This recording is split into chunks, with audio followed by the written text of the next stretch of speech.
தாவேக தலைவர் விஜய் பிரச்சாரத்திற்கு அனுமதி கோரும் விண்ணப்பங்களை பாரபட்சமின்றி பரிசீலிக்க உத்தரவிடக் கோரிய வழக்கில் தற்போது காவல்துறை அதிகாரிகளுக்கு அறிவுறுத்துமாறு தமிழக டிஜிபிக்கு உத்தரவிடக் கோரிய வழக்கானது உயர்நீதிமன்றத்தில் தாக்கல் செய்யப்பட்டிருக்கிறது.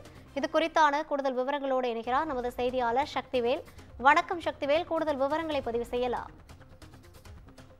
நிச்சயமாக வணக்கம் ராதிகா. தமிழக வெற்றி கழக தலைவர் விஜய் மேற்கொள்ள உள்ள பிரச்சாரத்திற்கு அனுமதி கோரும் விண்ணப்பங்களை பாரபட்சமின்றி பரிசீலிக்கும்படி காவல்துறை அதிகாரிகளுக்கு அறிவுறுத்தும்படி தமிழக டிஜிபிக்கு உத்தரவிட கோரி சென்னை உயர்நீதிமன்றத்தில் வழக்கானது தாக்கல் செய்யப்பட்டுள்ளது. எதிர்வரும் சட்டமன்ற தேர்தலை ஒட்டி தமிழக வெற்றி கழக தலைவர் விஜய் தமிழகம் முழுவதும் பிரச்சாரம் செய்ய உள்ளார். கடந்த 13ஆம் தேதி திருச்சியில் பிரச்சாரத்தை துவங்கிய அவர் செப்டம்பர் 20ஆம் தேதி முதல் டிசம்பர் 20ஆம் தேதி வரை ஒவ்வொரு சனி மற்றும் ஞாயிற்றுக்கிழமைகளில் தமிழகம் முழுவதும் பிரச்சாரம் செய்ய உள்ளதாக கட்சி சார்பில் அறிவிக்கப்பட்டுள்ளது.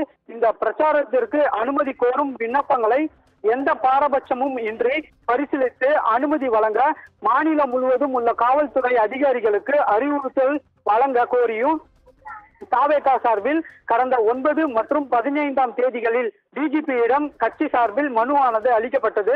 இந்த நிலையில் பிரச்சாரத்திற்கு அனுமதி கோரும் விண்ணப்பங்களை எந்த பாரபட்சமும் இன்றி பரிசீலித்து உயர்நீதிமன்ற நிர்ணயித்த காலக்கெடுவுக்குள் அனுமதி வழங்கும்படி மாநிலம் முழுவதும் உள்ள காவல்துறை அதிகாரிகளுக்கு அறிவுறுத்தும்படி டிஜிபிக்கு உத்தரவிட கோரி தாவேகா துணை பொதுச் செயலாளர் சிடிஆர் நிர்மல்குமார் தரப்பில் சென்னை உயர்நீதிமன்றத்தில் வழக்கு தாக்கல் செய்யப்பட்டுள்ளது. இந்த வழக்கு நீதிபதி சதீஷ்குமார் முன்பு விரைவில் விசாரணைக்கு வரும் என எதிர்பார்க்கப்படுகிறது. ராதிகா,